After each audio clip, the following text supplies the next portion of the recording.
Hello, bachcho. Let's read this question. So the question says the position of a particle is given by r vector is equal to 3t I cap 2t square j cap plus 5 k cap. Then the direction of the v velocity at time t is equal to 1 second in option A is 45 degree with respect to x-axis, option B is 63 degree with y-axis, option C is 30 degree with y-axis and option D is 53 degree with x axis. ठीक है, तो देखिए हमें यहाँ पर direction of velocity को ही find out करना है। ठीक है, तो देखिए बच्चों, इस क्वेश्चन का जो आपका की कॉन्सेप्ट हो जाएगा, इस क्वेश्चन का की कॉन्सेप्ट आप लिख सकते हैं। यहाँ पर हमें क्या बताना है, डायरेक्शन ऑफ वेलोसिटी बताना है। ठीक है, हमें पोजिशन वेक्टर गिवन है और हमें क्या बताना है, यहाँ पर वेलोसिटी वेक्टर पहले फाइंड आउट करना है, उसके बाद हम क्या करेंगे, यहाँ पर डायरेक्शन को हम यहाँ पर डिफाइन कर पाएंगे। ठीक है, तो देखिए बच्चों, वेलोसिटी वेक्टर होता क्या है।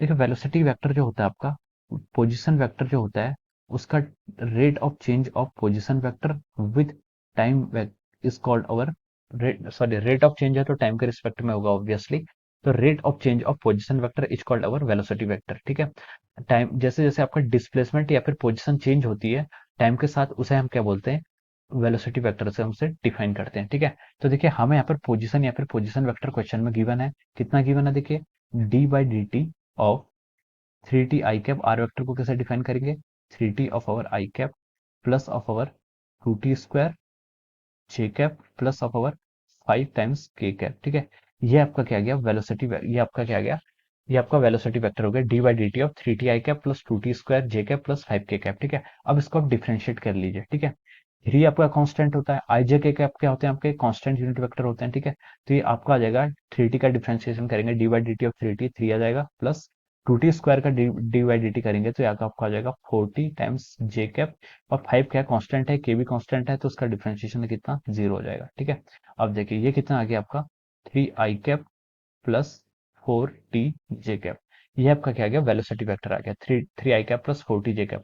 अब देखिए क्वेश्चन में उसने हमसे बोला है कि then the direction of the velocity at time t is equal to 1 second. ठीक है, वेलोसिटी की डायरेक्शन बतानी है हमने, वेलोसिटी वेक्टर एट 1 सेकंड पर कितना होगा, t की जगह 1 रख लीजिए, यहाँ का आपका 3 आई cap plus 4 of our J cap. ठीक है, ये आपका आ गया वेलोसिटी एट 1 सेकंड, 1 सेकंड पर आपकी ये वेलोसिटी आ गई है। ठीक है, अब देखिए अब हम इसको प्लॉट करते हैं। ठीक है, इसको हम प्लॉट करते हैं क्योंकि हमें क्वेश्चन में देखिए मैग्नीट्यूड नहीं पूछकर डायरेक्शन पूछा हुआ है। ठीक है, तो देखिए ये आपका क्या प्लॉट हो जाएगा, अगर वेलोसिटी का एक्स वाई कंपोनेंट का अगर हम वेलोसिटी का प्लॉट करेंगे, ये एक्स एक्सेस ये वाई एक्सेस। ठीक है, ये आपका क्या है, वेलोसिटी वेक्टर है। ठीक है, एक्स एक्स के करस्पॉन्डिंग मान लीजिए ये आपका हॉरिजॉन्टल से थीटा डिग्री का एंगल बना रहा है, तो एक्स एक्सेस के अलॉन्ग इसका कंपोनेंट कितना है 3, वाई एक्सेस के अलॉन्ग इसका कंपोनेंट कितना है 4। ठीक है, तो हम यहाँ से क्या लिख सकते हैं, देखिए जो आपका टेन थीटा होगा, यहाँ से हम लिख सकते हैं टेन थीटा। टेन थीटा कितना होता है आपका, परपेंडिकुलर बाय बेस,